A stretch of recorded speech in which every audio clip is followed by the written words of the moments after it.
Well, good morning. I actually slept better last night than I have in a long time, which is amazing.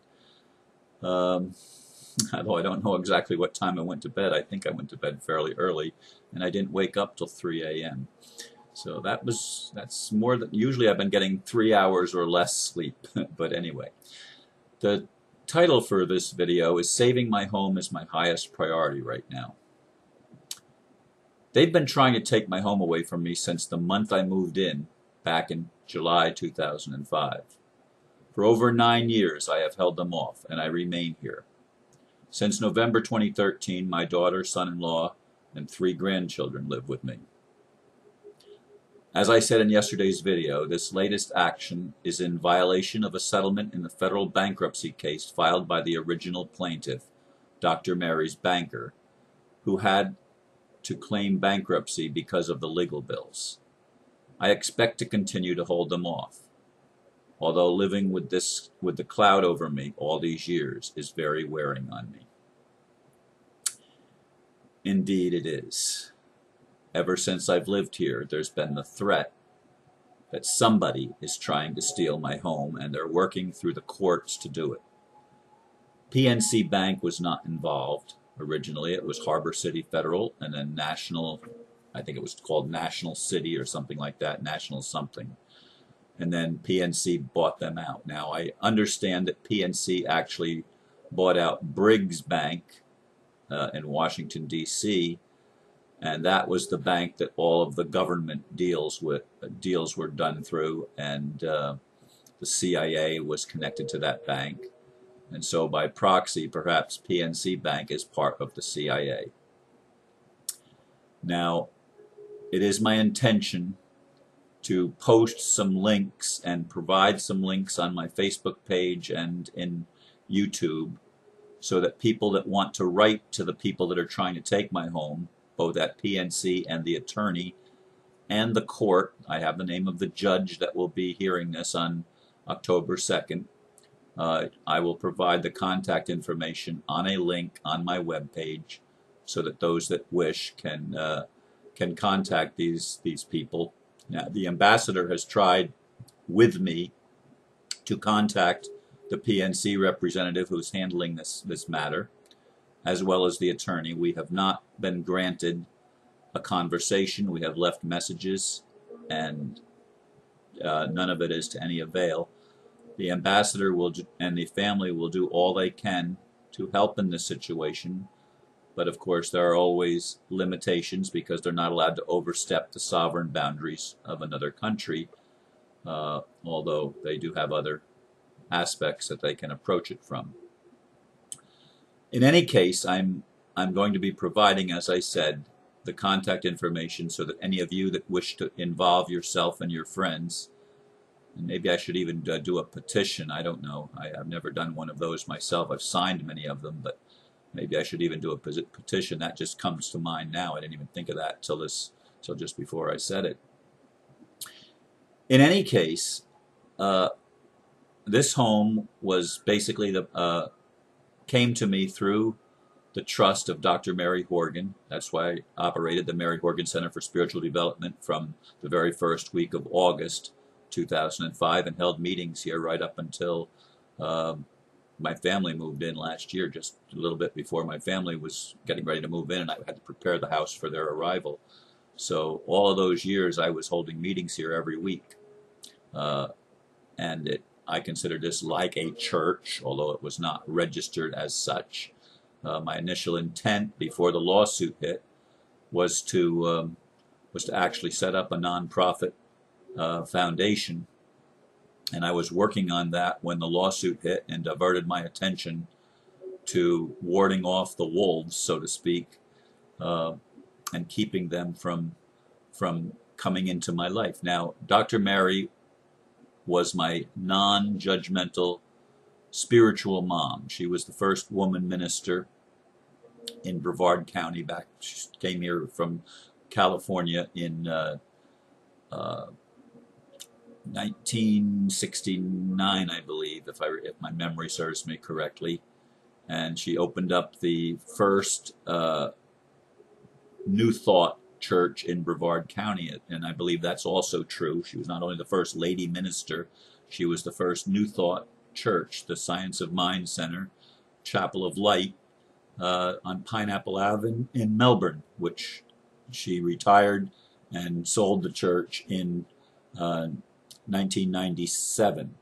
In 1998, in February, she invited me to move into her guest room, which was a small efficiency-like apartment above her garage. It was separate. The garage was separate from the house that she lived in, and she invited me to come and live there. I was the son she never had. I had prior to that, I had spoken in her church on a number of occasions before she retired, and I had she was one of the supporters. She would buy ads in my magazine, Paradox magazine, which ran from 1996 till 2001. And while the church was still operating, she bought some ads in regard to the Chapel of Light and to her services as a minister performing wedding ceremonies and things like that. Again, I'm going back in memory as to what the particulars were. But in 2001, I got into a relationship with a lady who lived in Melbourne. I still maintained my home in the aforementioned efficiency apartment above the garage. I did not move my computer into my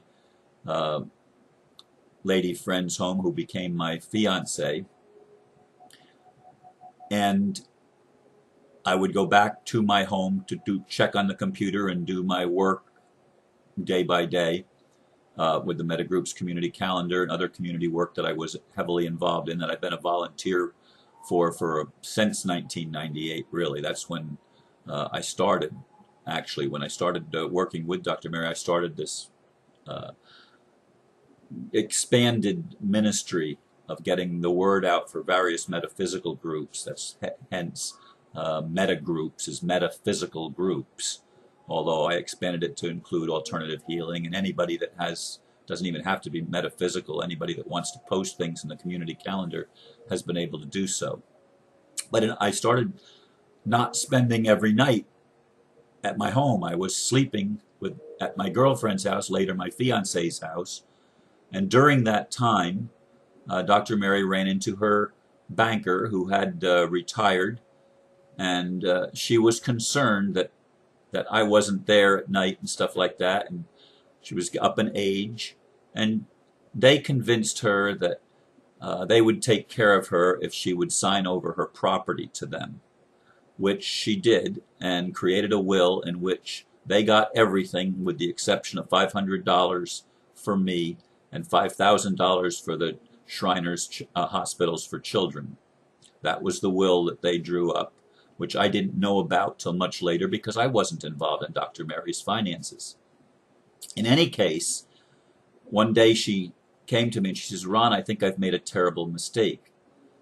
I've loaned Gene and Phyllis, that was the banker and his wife, I've loaned them some money and they're not paying me back." And she showed me the notes. They had loaned her some money several months before. They thought she'd forget about it, but she didn't. She kept remembering, and she says, I think they're conning me, Ron. I think they're taking advantage of me." And anyway, she did some research, and actually, one of her friends in the metaphysical community, who was a realtor, did some checking and found the estate information that she had basically quit-claimed her property over to them. Now, her property was located in one of the most pristine and prestigious communities or areas in Brevard County, right on the Indian River on South Merritt Island. And it was valued in 2005 after she died. It was appraised at, just the land was appraised at $800,000, but it was on the market for $999,000, listed with a real, I forget the name of the first realtor. The second realtor was a friend of mine. But in any case, we learned that they were that she had been conned, basically. That was the thing that she came to, and she told her only relative that ever kept in touch with her was a nephew. She never had any children. Again, I was the son she never had. And she had even contacted her nephew and said, I've made a terrible mistake. I have people that are trying to take advantage of me. And we helped her form a trust. Initially, she went to do a will, and then one of the friends says, no, she should put the house in a trust. And he has since deceased also. That was Walt Hauer, who took her to the original lawyer to create a will, but then they changed their mind, and we helped her create a trust. And the trust was finalized, I think, in December 2004, and she died in February 2005. And that trust was contested in July 2005. After I had moved into the house, I was notified that there was a lawsuit against me, although I had not been served papers yet. I had to contact the court or the sheriff's department or something. I forget who I contacted, but I had to contact somebody to get them to serve the papers. And it wasn't until August 9th, I believe, possibly, that the papers were finally served on the lawsuit that was filed on July 26th, 2005. And I initially hired an attorney, and the judge, the first judge that was hearing the case, who was located up in Titusville, he he basically gave an order on November 1st, 2005, that the case would be dismissed, that there was no validity. They were contesting the trust, but their case was not worded properly or something, and they had to resubmit their case, and they were given 20 days to do that. Well, the 20 days came and went, and I went to my lawyer and said, file for dismissal. They did not meet their deadline set by the court. File for dismissal. And he said, well, it's Thanksgiving, and let's wait till after Thanksgiving. And then it was, let's wait till after Christmas. And finally, after the New Year came, he said, look, he said, this was a kid, basically, fresh out of law school. And he said, this is my first case, and I want it to go to trial because we're going to win. And I said, do you mean to tell me you've been dragging your feet for these past almost 2 months now, a month and a half, because you want the case to go to jury? I thought you worked for me. You're fired. And I fired my attorney right on the spot. And I was recommended another attorney who the person who recommended did not realize that this attorney was an alcoholic, which I didn't know till later. But he also did not do things in a proper way and ended up billing me with a bill.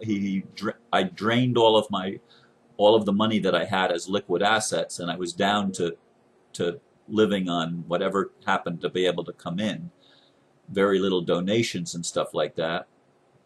And I was living on probably $300, $400 a month income at that time. And he sent me a bill for, what was it, $7,000 or $8,000 after the deposition. And I was deposed for 14 hours. And the banker had suffered 3 strokes that year that Dr. Mary died, and he didn't even know why he was being deposed, except that his wife told him he needed to be there. He didn't even know that he was named in a will. He knew that he remembered Dr. Mary, but he didn't remember more current things.